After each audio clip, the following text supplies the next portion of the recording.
हाय दोस्तों, welcome to back my channel.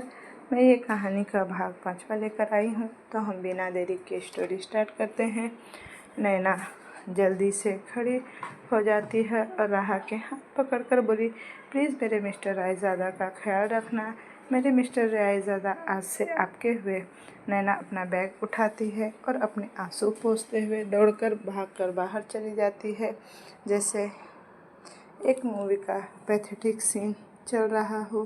राहा हैरानी से उसे पीछे से जाते हुए देखकर बोली, इसे डॉक्टर किसने बना दिया? इसे तो एक्टर बनना चाहिए था। नैना वहाँ से हॉल में आ जाती है।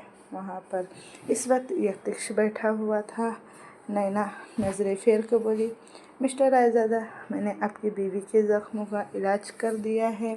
फिर नज़रें फेर कर एक पेपर बढ़ाते हुए बोली, यह है प्रिस्क्रिप्शन, टाइम टू टाइम दवा दे दीजिएगा। नैना फिर यतीश को देखकर सीरियस टोन में बोली, उसके जख्म काफ़ी गहरे हैं। देखने से ऐसा लगता है जैसे उन्हें रोज़ टॉर्चर किया गया है। मैं एक डॉक्टर हूँ, इसलिए ये देखकर बता सकती हूँ कि जख्म कितने दिनों के हैं। ये जख्म सिर्फ कल के दिए नहीं, बल्कि ये बहुत दिनों से दे रहे हैं। नैना फिर से बोली, आपकी बीवी इस वक्त बहुत कमज़ोर है, उनका बीपी लेवल भी लो है, उन्हें प्रॉपर डाइटिंग की ज़रूरत है। हॉस्पिटल आकर मुझसे आपकी बीवी की डाइटिंग चार्ट ले लीजिएगा। नैना फिर से बोली, मिस्टर रायज़ादा, क्या आपको कुछ और पूछना है? यतीश ने गर्दन ना में हिलाते हुए कहा, थैंक यू। नैना बोली, बाय, और वहाँ से चली जाती है। यतीश अपने हाथ गर्दन पर फेरते हुए नैना को देखकर ना में गर्दन हिला देता है और वहाँ से ऊपर फ्लोर पर चला जाता है। यतीश जब रूम में पहुँचता है तो देखता है कि राहा हेड रेस्ट पर सर टिकाकर बैठी थी और एकटक बाहर की तरफ ही देख रही थी। यतीश लंबे लंबे कदमों से उसके पास चला आता है और उसके बगल में बैठ जाता है। यतीश राहा के गाल को सहलाते हुए कहता है, प्रिंसेस आर यू ओके? राहा अपनी होश में आ जाती है और सर झुकाकर एक बच्ची की तरह हाँ में गर्दन हिला देती है। यतीश कहता है, तुम्हें भूख लगी है? राहा फिर से हाँ में गर्दन हिला देती है। यतीश वहाँ से जैसे ही जाने वाला था, राहा पीछे से प्यारी आवाज़ में बोली, सुनिए। यतीश के कदम वहीं पर जम जाते हैं। उसके चेहरे पर एक बड़ी सी लंबी मुस्कान तैर जाती है। वह अपने सिर के बालों पर हाथ फेरते हुए पीछे मुड़कर बस इतना कहता है, राहा सर झुकाकर बोली, आपने हमसे शादी क्यों की? राहा फिर डरते हुए बोली, आपके पास तो इतने सारे ऑप्शन हैं, लड़कियां आपके पीछे दीवानी हैं, एक से एक बढ़कर आप खूबसूरत लड़कियां आपको मिल जाएगी, लेकिन आपने हमसे शादी क्यों की? यतीश टेढ़ा मुस्कुराते हुए राहा के पास जाता है और उसे अपनी गोद में उठाकर नीचे ले जाने लगता है। यतीश आगे की तरफ देखकर तिरछा मुस्कुराते हुए कहता है, क्योंकि प्रिंसेस, मुझे तुम्हारे साथ सुहागरात जो मनाना है। राहा हैरानी से यतीश के चेहरे को देखने लगती है। यतीश अपनी एक आंख दबाते हुए कहता है, शादी के बाद सुहागरात तो होती ही है ना? राहा फिर थोड़ा सा ऊपर उठ के उसके कानों में धीमी आवाज़ से कहता है, tonight is our wedding night princess, and I am badly desperate for tonight. After all it's our first night. Yatish की बातें सुनकर राहा पसीने से भीग गई थी और राहा की आंखों में आंसू आ गए थे। राहा भर्राए गले से यतीश से नज़रें फेरते हुए बोली, वो तो आप बिना शादी के भी कर सकते थे। यतीश टेढ़ा मुस्कुराते हुए कहा, इट्स क्वाइट डिफरेंस प्रिंसेस, बिना शादी के तेरे करीब आऊँगा तो उसे फिज़िकल डिज़ायर का नाम दिया जाएगा, जिसे हवस मिटाना कहते हैं। शादी के बाद मैं तेरे करीब आऊँगा तो उसे प्यार माना जाएगा। राहा का गला रूंध गया। राहा रूंधे गले से बोली, मेरे साथ सिर्फ वो सब करने के लिए आपने मुझसे शादी कर ली? यतीश ने एक डेविल स्माइल करते हुए कहा, ऑफकोर्स प्रिंसेस, तू कुछ और सोच रही थी क्या? राहा फफक पड़ती है और ना में गर्दन हिला देती है। राहा रोते हुए अपने मन में बोली, मिष्टी दी सही कह रही थी कि 2 दिन मेरे जिस्म से खेलने के बाद ये मुझे गटर में फेंक देंगे। राहा फिर रोते हुए ऊपर देखकर बोली, हे माता रानी, सब कुछ सीखने के बाद सिर्फ एक सेल्फ रिस्पेक्ट ही तो बची थी। आपको वो भी बर्दाश्त नहीं हुआ और आपने मुझे इस हवसी के हाथ में सौंप दिया। यतीश धीमी आवाज़ में कहा, princess, are you excited for tonight? राहा कुछ नहीं बोलती। यतीश कोल्ड वॉइस में कहा, आंसर में प्रिंसेस। राहा डर से रोते हुए बस हाँ में सर हिला देती है। यतीश तिरछा मुस्कुराते हुए अपने मन में कहा, श्री प्रिंसेस। यतीश राहा को डाइनिंग एरिया में लाकर एक चेयर पर सेटल कर देता है और उसके चेहरे पर आए हुए पसीने को टिश्यू से साफ करने लगता है। यतीश इमोशनल चेहरे के साथ कहता है, प्रिंसेस अभी से इतना पसीना आ रहा है, आज रात को जब मैं तेरे साथ वो सब करूँगा तो क्या हालत होगी तुम्हारी। राहा को यतीश के टच से ही घिन आ रही थी। राहा यतीश के हाथ अपने चेहरे से हटा लेती है और सर झुकाकर सिसकने लगती है।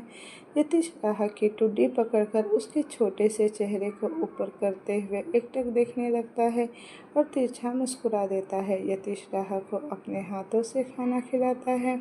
राहा के गले से बड़ी मुश्किल से खाना उतर रहा था। खाना खाने के बाद यतीश राहा को फिर अपनी गोद में उठाकर बाहर ले जाता है और कार में बैठाकर खुद ड्राइव करके वहाँ से चला जाता है। रास्ते भर कार में सन्नाटा छाया रहता है। न राहा के मुंह से एक चू निकलती है और न यतीश कुछ बोल रहा था। थोड़ी देर बाद यतीश एक कार एक बड़े से विला के सामने आकर रुकती है और उस कार को देखकर दो बॉडीगार्ड्स एक बड़े से गेट को दोनों तरफ से खोलते हैं। राहा इस वक्त उस विला के सामने खड़ी थी जिस पर बड़े बड़े स्टाइलिश अक्षरों में रायज़ादा पैलेस लिखा हुआ था। राहा अपने मन में बोली, ये घर है या 5 स्टार होटल।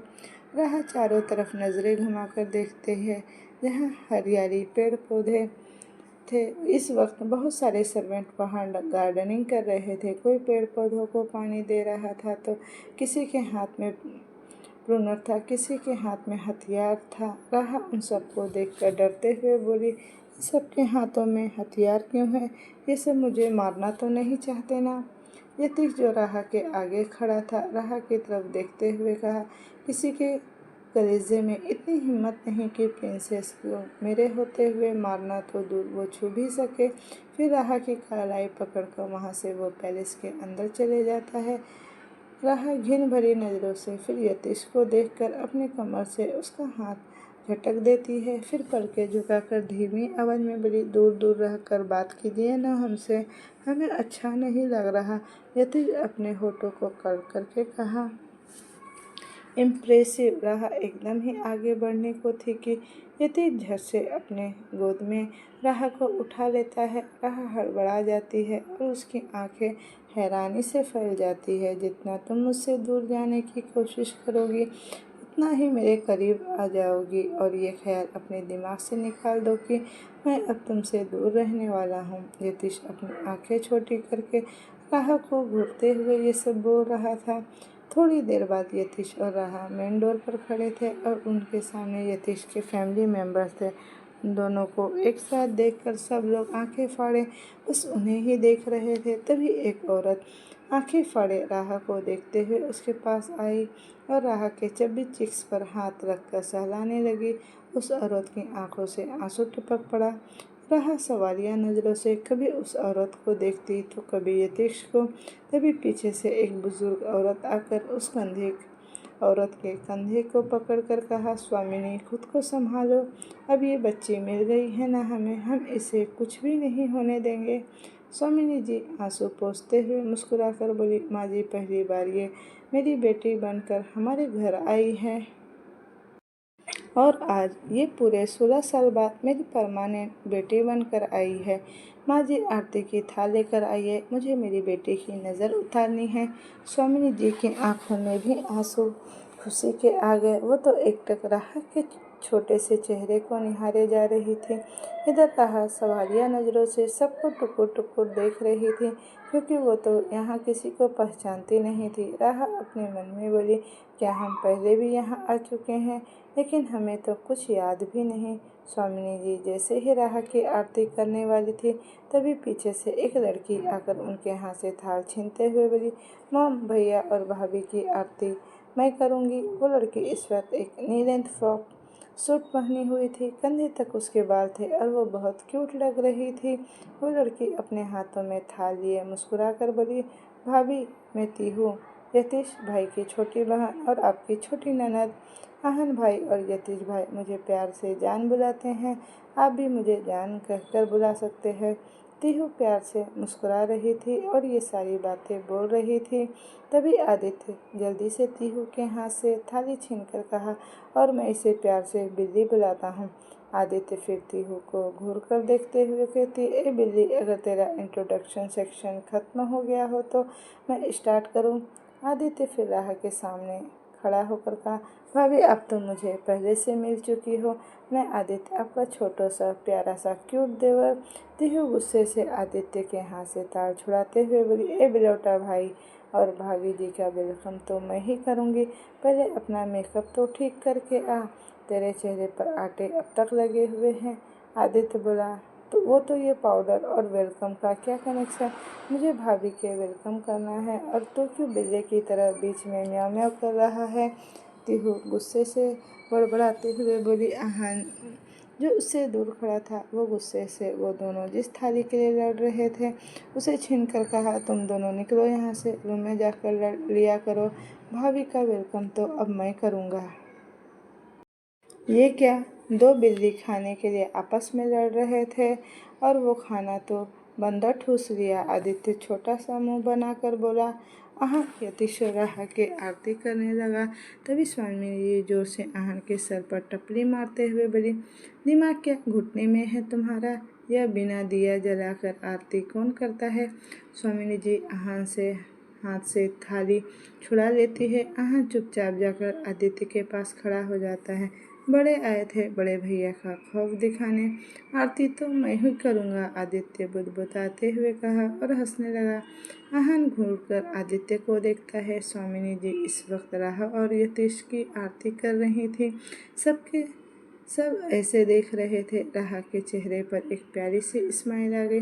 तभी राह की नज़र ऊपर स्टेयर पर खड़ी एक लड़की पर जाती है। वो लड़की इस वक्त ढीली ढाली सी फ्रॉक सूट पहनी हुई थी, कमर तक उसके लहराते हुए बाल, चेहरे पर कोई मेकअप नहीं। वो दिखने में गोल मटोल थी और उसके हाथ उसके पेट पर थे।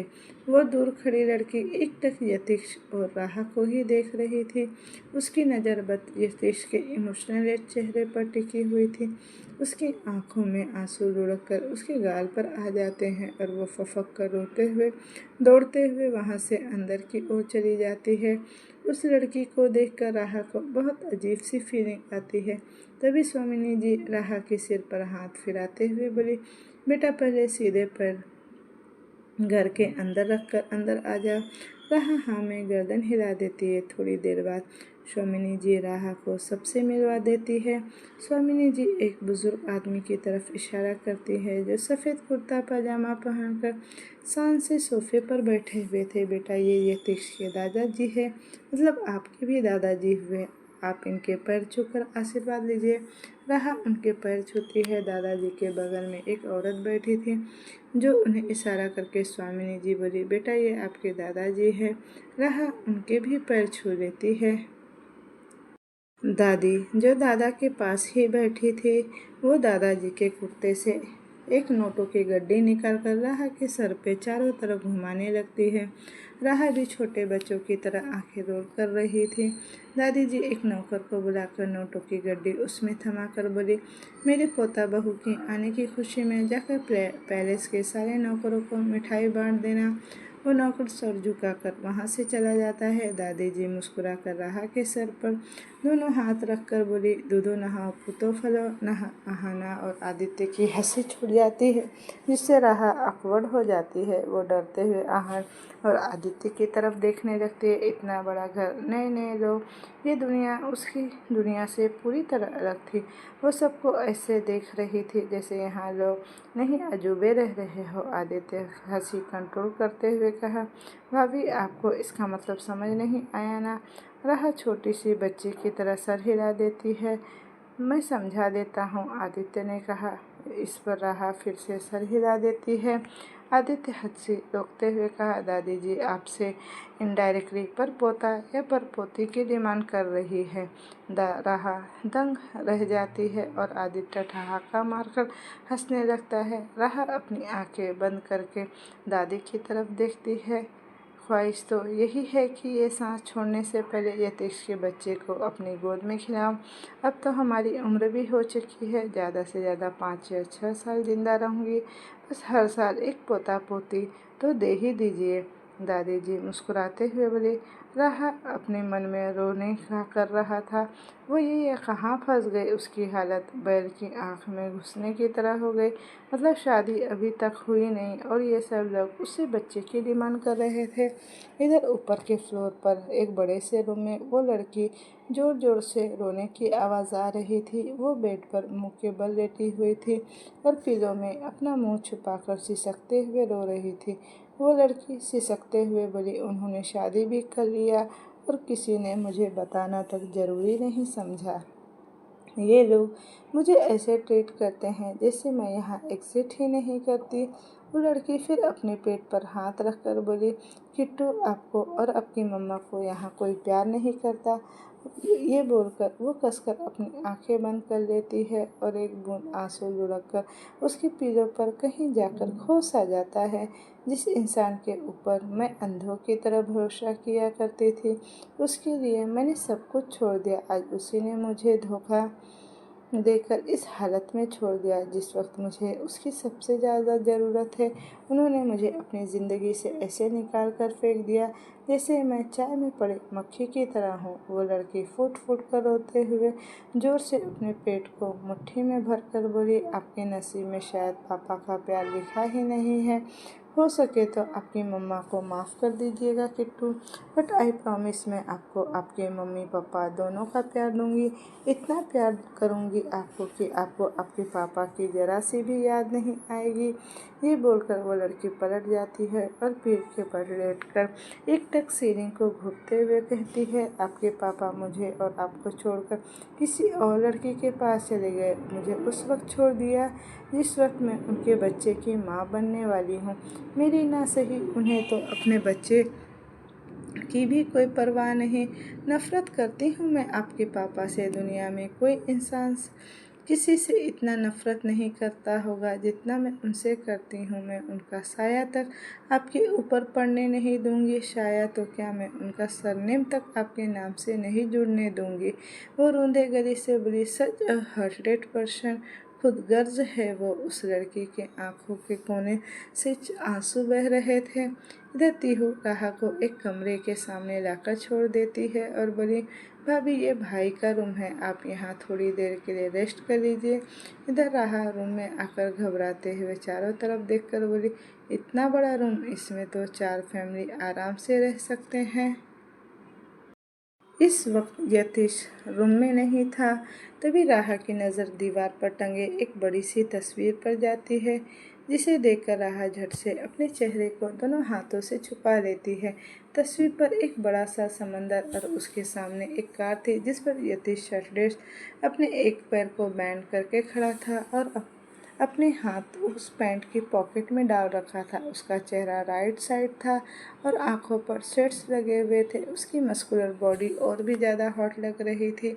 उसके फेस के राइट प्रोफाइल और भी डैशिंग लुक दे रहे थे। राहा अपने चेहरे से हाथ हटाकर उस तस्वीर को एक नज़र देखती है। एक पल के लिए राहा की नज़रें भी उसकी 8 पैक एब्स और मस्कुलर बॉडी पर ठहर जाती है, लेकिन वो जल्दी से अपना चेहरा छुपा लेती है। राहा अपने मन में बोली, ऐसे सल्टेड पिक्चर दीवार पर कौन लगाता है। राहा मुँह छुपाकर पीछे मुड़ जाती है। उसके गाल शर्म से लाल हो रहे थे क्योंकि वो पहली बार यतीश को ऐसे सल्टेज देख रही थी। राहा पीछे मुड़कर एक बार फिर से यतीश को देखती है और फिर से अपना मुंह छुपा लेती है। तभी धड़ाम से रूम का दरवाज़ा खुलता है और यतीश अपनी शर्ट के बटन्स खोलते हुए अंदर दाखिल होता है।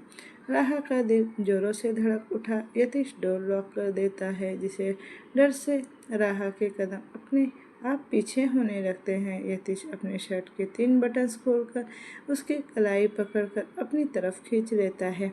राहा सीधा जाकर उसके ब्रांड चेस्ट पे लगती है। Be ready before I come back home tonight. Yatish राहा के कमर पर अपने दोनों हाथ डालकर कहा, क्यों? राहा के माथे से पसीना आ गया था।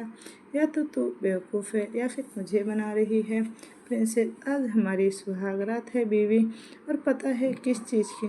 किस तरह की चीज़ें होती है सुहाग रात में। यतीश बोला, हम कुछ नहीं करने वाले, समझे आप। राहा थोड़े गुस्से में बोली, मेरा जब मन करेगा, जहाँ मन करेगा, मैं वो सब कुछ कर सकता हूँ प्रिंसेस। अगर ज़्यादा बकवास किया तो आज रात मेरा ठिकाना तेरी बाहों में होगा। इसीलिए बच्चा, मेरी बात काटने की कोशिश तो बिल्कुल मत करना। यतीश इतना कहकर अपनी आई विंग करता है और वहाँ से चला जाता है। राहा बस हैरानी से उसे जाते हुए देख रही थी। रात का वक्त एक रूम में राहा सर झुका कर बैठी थी।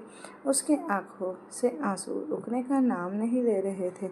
उसके अगल बगल में 2 ब्यूटिशियन खड़े थे जो उसे रेडी कर रहे थे। राहा नज़र उठाकर खुद को देख रही थी। तभी वो दोनों ब्यूटिशियन एक लंबा सा रेड कलर का हैवी दुपट्टा लाकर राहा के सर पर रख देते हैं, जिसे महसूस करके राहा फपक पड़ती है। राहा जोर से दुपट्टे को अपनी मुट्ठी में भरकर कसकर आंखें बंद कर लेती है और अपने मन में बोली, हे माता रानी, हम कभी नहीं सोचे थे कि सिर्फ हमारे साथ सुहागरात मनाने के लिए कोई हमसे शादी करेगा। हमें तो ये भी नहीं पता कि आज रात गुजरने के बाद वो मुझे अपने पास रखेंगे या भी नहीं। राहा की आंखों से आंसू लुढ़क कर जाते हैं। तभी वहाँ पर तीहू मुस्कुराते हुए आती है और राहा के सामने खड़ी हो जाती है। तीहू राहा के चेहरे को चिन पकड़ कर उसके चेहरे को ऊपर करके बोली, भाभी नज़र उठाकर एक नज़र खुद को आईने में तो देख लीजिए, क्या लग रहा है आप। बोली, भाभी आप रो रही हैं। राहा की आंखों में आंसू देखकर तीहू राहा जल्दी से आंसू साफ कर लेती है और सर झुका लेती है। तभी राहा की नज़र तीहू के हाथ में रखे दूध के गिलास में जाती है। राहा तीहू की तरफ देखकर बोली, ये आपके हाथों में क्या है। तीहू मुस्कुराते हुए उस गिलास को आगे बढ़ाकर बोली, ये भाई के लिए है। भाई के रूम में जाते वक्त आप इसे अपने साथ ले जाना। राहा मासूमियत से बोली, क्यों। तीहू की आंखें अब बड़ी हो गई। वो अपने शैतानी दिमाग में सोचते हुए बोली, उफ, ये मासूमियत, यही तो है एक बच्ची से शादी करने का नतीजा। तीहू समझ जाती है कि राहा को आज रात के बारे में कोई आइडिया नहीं। तीहू इस तरह निचले होठ को दबाते हुए बोली, वो भाई को रात में दूध पीकर सोने की आदत है ना। राहा फिर से मासूमियत से बोली, तो आप जाकर क्यों नहीं दे देती। तीहू ग्लास को राहा के हाथ में थमाते हुए बोली, भाभी ये अब से आपका काम है ना। तीहू वहाँ से मुस्कुरा कर चली जाती है। तीहू दरवाजे तक जाकर पलटते हुए बोली, भाभी के साथ इतना मजाक करना तो बनता ही है ना यार, आखिर छोटी ननद जो हूँ मैं, उनकी हक है मेरा। तीहू मुस्कुराते हुए वहाँ से चले जाती है। इधर राहा के हाथ में दूध का ग्लास देखकर वो दोनों ब्यूटिशियन भी मुस्कुरा रही थी। राहा उन दोनों को घूरते हुए बोली, अब आप दोनों क्यों मुंह दबा कर हंस रही हो। वो दोनों राहा को देखकर मुस्कुराते हुए अपना सर ना में हिला देती है। इधर एक बार में कोने में यतीश, आदित्य और आहन बैठे हुए थे और उसके सामने एक आदमी बैठा हुआ था। उन चारों के हाथ में ग्लास का वाइन था। यतीश शान से सोफे पर बैठकर वाइन का सिप लेते हुए कोल्ड वॉइस में कहा, राजवीर, क्या इन्फॉर्मेशन है। यतीश सामने से एक 30 साल का लड़का बैठा हुआ था जो बॉडीगार्ड के कपड़े पहने हुए था। देखने में वो काफ़ी हैंडसम लग रहा था। वो थोड़ा सांवला, काली आंखें और मस्कुलर बॉडी। राजवीर की नज़र झुकाकर कहा, सर वो इवान का भाई आपको पागलों की तरह ढूंढ रहा है। अपने भाई की मौत से वो बौखला गया है। यतीश दूसरा सिप लेते हुए कहा, और राजवीर बोला, लेकिन उससे अब तक ये पता नहीं चला कि उसके भाई को किसने मारा। विकराल और उसकी फैमिली डर से मुंह नहीं खोल रहे। यतीश बस इतना ही बोला, राजवीर फिर बोला, लेकिन मुझे लगता है सर विकराल बहुत जल्द इवान के भाई के साथ हाथ मिला लेगा। वो अपने साथ हुई बेइज्जती को इतनी जल्दी भूलने वालों में से नहीं। यतीश कुछ नहीं बोला और एकटक आगे की तरफ घूर रहा था। राजवीर बोला, उस इवान के भाई का क्या करना है सर। यतीश सर्द आवाज़ में कहा, कुत्तों की तो आदत है खाना देखकर भौंकने की। भौंकने दो उस कुत्ते को थोड़े दिन के लिए, फिर अपने आप को शांत हो जाएगा। फिर वो राजवीर की तरफ देखते हुए, नज़र रखना उस पर। मुझे उसके हर एक मोमेंट की इन्फॉर्मेशन चाहिए। राजवीर हाँ में गर्दन हिला देता है। यतीश फिर खड़ा हो जाता है और अपनी जैकेट को ठीक करने लगता है। फिर अंगड़ाई लेते हुए कहा, काफ़ी रात हो चुकी है, आज रात मुझे मेरी प्रिंसेस के पास रहना चाहिए। आफ्टर ऑल आज मेरी शादी जो है। राजवीर के चेहरे पर एक प्यारी सी स्माइल आ जाती है। आदित्य हंसते हुए कहा, तभी तो मैं चाचू बनूंगा, ऑल द बेस्ट भाई। तभी यतीश आदित्य के गाल पर एक चाटा जड़ देता है और उसकी तरफ उंगली पॉइंट करके कहा, मेरी प्रिंसेस अभी बहुत छोटी है, अगर बच्चों का इतना ज़्यादा ही शौक है तो खुद शादी करके 40-50 बच्चे पैदा कर लो। आदित्य अपने गाल पर हाथ रखकर मुंह बनाकर यतीश को देख रहा था। यतीश लंबे लंबे कदम लेकर वहां से चला जाता है। यतीश के जाने के बाद आहान आदित्य को देखकर ठहाका मारकर हंसने लगता है। आदित्य घूर कर आहान को देखते हुए कहा, अब जब भी मेरा मजाक उड़ा लीजिए। आहान हंसते हुए आदित्य को अपने सीने से लगाकर उसके सर को सहलाते हुए कहा, आओ मेरा छोटा बच्चा, मत रोइयो, मैं तुझे लॉलीपॉप दिलवा दूंगा। आदित्य गुस्से से घूर कर आहान को देखता है। आहान बोला, छोटू, जब भाई के साथ भाभी होना तब उससे मत उलझना, वरना भाई हमेशा तेरा यही हाल करेंगे। आदित्य हंसते हुए कहा, इस थप्पड़ का बदला उन्हें घर जाकर पता चलेगा, मैं भी थोड़ी ना किसी से कम हूँ। आहन बुदबुदाते हुए कहा, तो फिर से पिटेगा। थोड़ी देर बाद एक मर्सिडीज कार आकर रायजादा पैलेस के सामने रुकती है और उस कार से यतीश अपने कंधे पर जैकेट रखकर निकलता है और पैलेस के अंदर चला जाता है। इस वक्त हॉल में चारों तरफ अंधेरा छाया हुआ था। सब अपने अपने रूम में सो रहे थे। यतीश वहां से सीधा अपने रूम में चल देता है। यतीश रूम के सामने खड़ा होकर जैसे ही रूम का डोर ओपन करता है, उसकी आंखें हैरानी से बड़ी हो जाती है। रूम को एक वेडिंग नाइट की तरह डेकोरेट किया गया था। चारों तरफ कैंडल्स जल रही थी और सिर्फ उसी की पीली रोशनी रूम में छाई हुई थी। तभी यतीश की नज़र किंग साइड बेड पर जाती है, जहाँ चारों तरफ रोज पेटल्स बिछाए गए थे और बेड के बीचों बीच राहा अपने सर पर एक लंबा सा घूंघट लिए बैठी हुई थी। यतीश गुस्से से मुट्ठी भींचकर कहा, इसे तो मैं सिर्फ मेरी प्रिंसेस को सजाने के लिए कहा था, ये तो पूरा रूम डेकोर कर दिया। यतीश की नज़र राह के बगल में नाइट स्टैंड पर रखे दूध के गिलास पर गई, जिसे देखकर उसके चेहरे पर न चाहते हुए भी एक स्माइल आ गई। यतीश तिरछा मुस्कुराते हुए कहा, सिली प्रिंसेस। तभी यतीश की नज़रें वॉल पर टंगे एक फ़ोटो फ्रेम पर जाती है, जिसे थोड़ी देर पहले जहाँ यतीश के फ़ोटो लगा हुआ था, इस वक्त वहाँ पर एक गोल मटोल और प्यारा सा बेबी का फ़ोटो लगा था, जिसके नीचे लिखा हुआ था, मेहनत का फल मीठा होता है, मेहनत खामोशी से करोगे तो सफलता चीख चीख कर शोर मचा देगी। यतीश गुस्से से उस फोटो को घूरते हुए कहा, आदित्य का बच्चा, I don't spare you. Yatish दीवार पर टिककर अपने दोनों हाथों को क्रॉस करके खड़ा हो जाता है और एकटक इंस्टेंसली घूंघट ओढ़कर बैठे राह को देखने लगता है। लेकिन राह इस वक्त कोई हलचल नहीं कर रही थी, वो सिकुड़ कर बैठी हुई थी, जिसे देखकर यतीश को अब अजीब सा लगने लगा और राह के पास जाकर उसके सर से घूंघट हटा देता है। इस वक्त राह अपने घूंघट पर घुटनों पर सर रखकर बिल्ली की बच्चों की तरह सो रही थी, लेकिन यतीश की नज़र तो राह के चेहरे पर थमसी जाती है। वैसे तो राह सादगी में भी लाजवाब लग रही थी, लेकिन आज ब्राइडल लुक में और ब्राइडल लहंगे में उसकी खूबसूरती तो दोगुनी हो गई थी। बड़ी बड़ी बंद पलकें जो भीगे हुए थे, और shoulder shirt, blouse, heavy lehenga जिसमें उसकी गोरी पेट और कमर झांक रही थी, हाथों में खनकती हुई चूड़ियाँ, अगर राह का थोड़ा सा भी हाथ हिले तो उस कमरे में पूरा शोर कर दे। वो उसके बालों को समेटकर एक स्टाइलिश जूड़ा बनाया गया था, जिसमें राह की गोरी पीठ संगमरमर की तरह चमक रही थी, लेकिन उस पर मारने के लाल निशान छपे हुए थे। यतीश राह के घूंघट उठाकर अपना सर टेढ़ा करके घूंघट के अंदर झांकने लगता है। फिल्मी गानों में बहुत सुना था, घूंघट में चंदा, आज साक्षात देख भी लिया। यतीश के चेहरे पर जो जो मुस्कुराहट चिपकी तो हटने का नाम नहीं ले रही थी। यतीश एकटक उस निशान को देखते हुए जैसे ही छूने के लिए हाथ बढ़ाता है, राहा की नींद खुल जाती है। राहा अपने सामने यतीश को देखकर घबरा जाती है और जोर से उसे पीछे धक्का देते हुए बोली, गंदे इंसान, बुरे इंसान, हमारे पास आने की कोशिश मत कीजिएगा। धक्का देने से यतीश थोड़ा पीछे हो जाता है।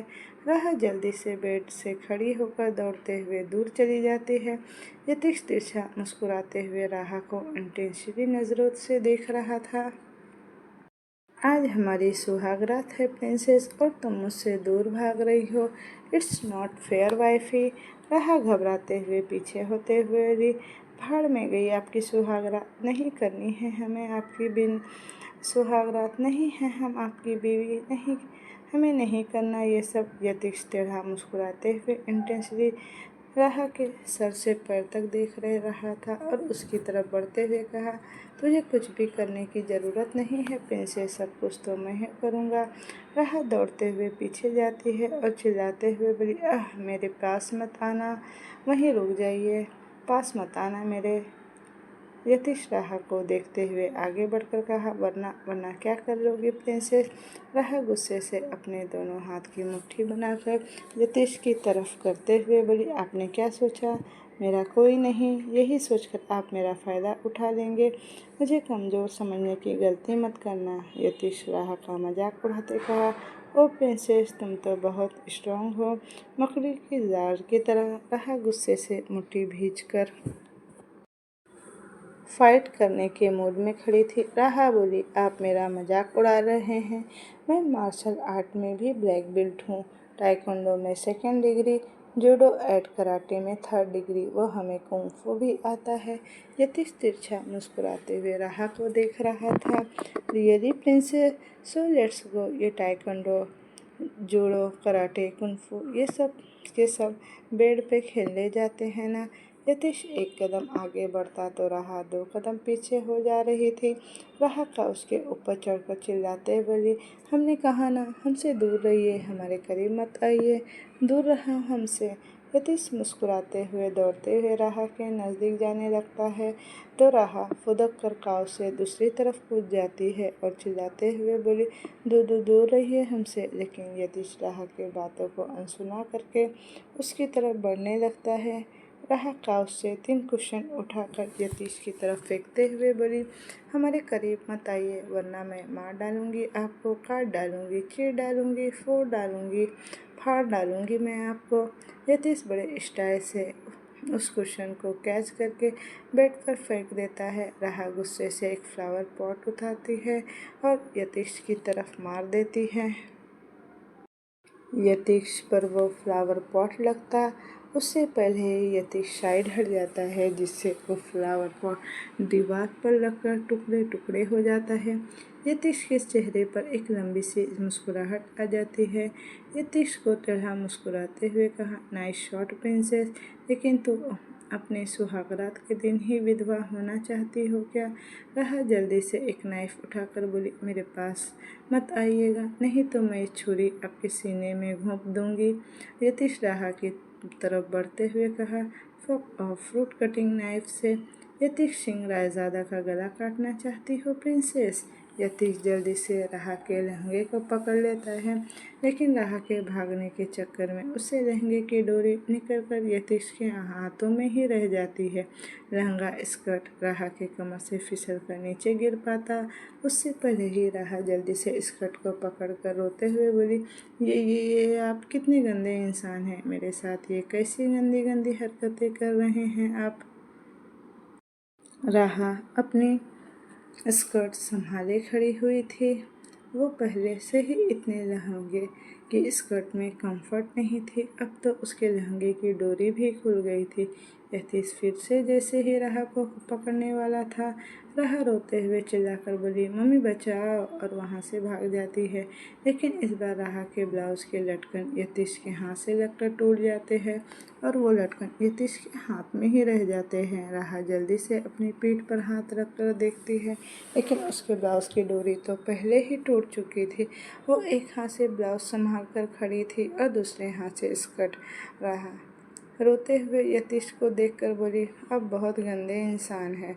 यतीश को अब गुस्सा आने लगा था। वो लटकन को फर्श पर फेंक देता है और एक झटके में राहा को खींचकर अपने करीब कर लेता है और इस बार राहा के बालों का जूड़ा खोलकर उसके लंबे बाल पीठ पर फैला देता है। राहा वहाँ से फिर से भागने की कोशिश करती है, लेकिन इस बार यतीश राहा की पीठ को जोर से अपनी चेस्ट से लगा कर रखा था। यतीश राहा के कान में अपनी गर्म सांसें छोड़ते हुए कहा, बहुत तड़पा लिया तुमने मुझे प्रिंसेस, अब और नहीं। राहा की जान जैसे हलक में आ जाती है। यतीश अपना होठ राहा के गाल पर ले जाकर पहले उसके गाल पर किस करता है, जिससे राहा सिहर उठती है। यतीश राहा के गाल पर होठ फिराते हुए उसके गर्दन पर आ जाता है और उसके गर्दन पर अपना होठ चलाने लगता है। राहा को ये एहसास बहुत अजीब सा लग रहा था। आज वो पहली बार किसी के छुअन को अपने बदन पर महसूस कर रही थी, जिससे उसके रोंगटे खड़े हो रहे थे। उसकी जान हलक में आ चुकी थी। यतीश राहा के सारे बालों को आगे करके एक तरफ कर देता है। यतीश की उंगलियों की टच को अपनी पीठ पर महसूस करके राहा की सांसें तो अब धीरे धीरे थमने जैसी हो गई थी। यतीश राहा के गर्दन से होठ फिराते हुए उसके पीठ पर अपने ठंडे होठ रखता है। राहा रोते हुए अपने छोटे छोटे हाथों से यतीश के हाथों पर मार रही थी, जिससे यतीश इरिटेट होकर पीछे से राहा के हाथ को नीचे कर लेता है।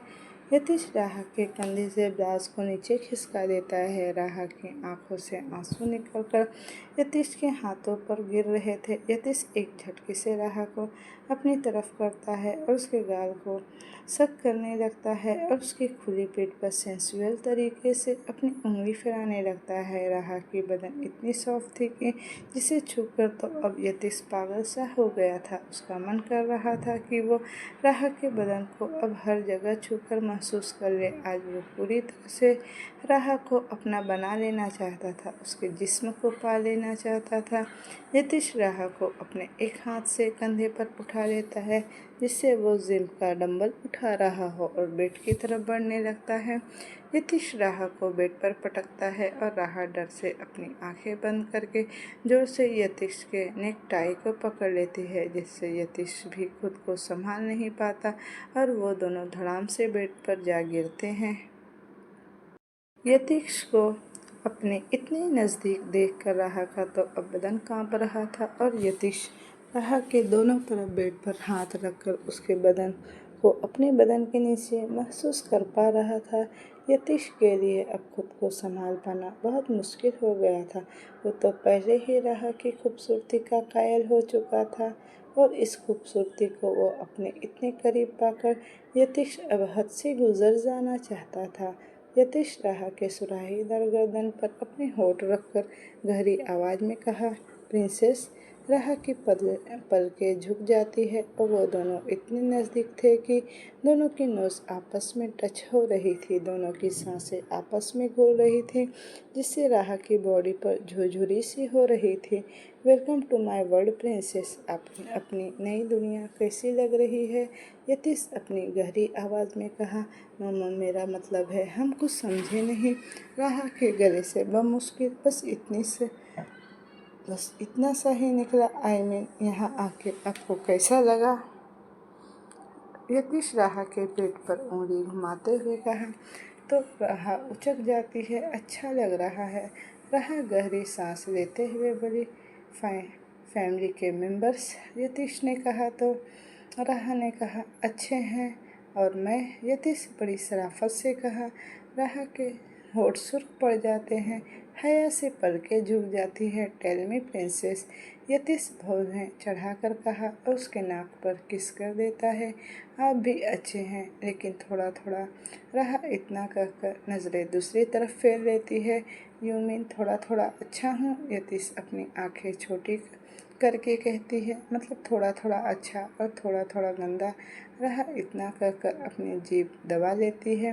यतीश एकटक राहा के होठों को देखते हुए मदहोशी से उसके करीब झुकने लगता है। राहा बुरी तरह चौंक जाती है। वो अपना हाथ छुड़ाने की नाकाम कोशिश करने लगती है। यतीश मदहोशी से कहा, चांद सा चेहरा, कातिल सी आंखें और रेशमी जुल्फे, देख के तेरे होठ गुलाबी, बता हम कैसे न बहके। अब राह की हिम्मत भी जवाब दे चुकी थी। यतीश के इतने करीब रहने से उसकी सांसें भी ऊपर नीचे हो रही थी। उसके माथे पर पसीना आकर उन दोनों के होठ आपस में मिलते, उससे पहले ही राह अपने चेहरा दूसरी तरफ करके भर्राए गले से बोली, ज़बरदस्ती मुझे हासिल करके मुझ पर मर्दानगी दिखाना चाहते हैं आप। यतीश गुस्से से आंख बंद करके अपने गर्दन पर हाथ फिराने लगता है और फिर आंखें खोलकर राह के होठ पर उंगली रखकर बुरी तरह मसलते हुए कहा, प्रिंसेस, इतने भारी वर्ड्स तुम्हारे मुंह पर सूट नहीं करते। यतीश फिर राह के दोनों गाल को एक हाथ से पकड़कर कहा, तेरे अंदर इतना स्टेमिना नहीं है कि तुम मेरी मर्दानगी झेल पाए। मैं अगर मर्दानगी दिखाने पर आया ना तो तू हैंडल नहीं कर पाएगी, इसलिए नेक्स्ट टाइम मेरे सामने सोच समझ कर अपना मुंह खोलना। तो दोस्तों, ये कहानी अब मैं यहीं तक रहने देती हूँ। इसका नेक्स्ट पार्ट मैं जल्दी ही लेकर आऊँगी। अगर आपको ये स्टोरी अच्छी लग रही हो और आपको इसी तरह की स्टोरी चाहिए तो मेरे चैनल को लाइक शेयर एंड सब्सक्राइब ज़रूर कीजिएगा। Thank you for watching. Bye bye.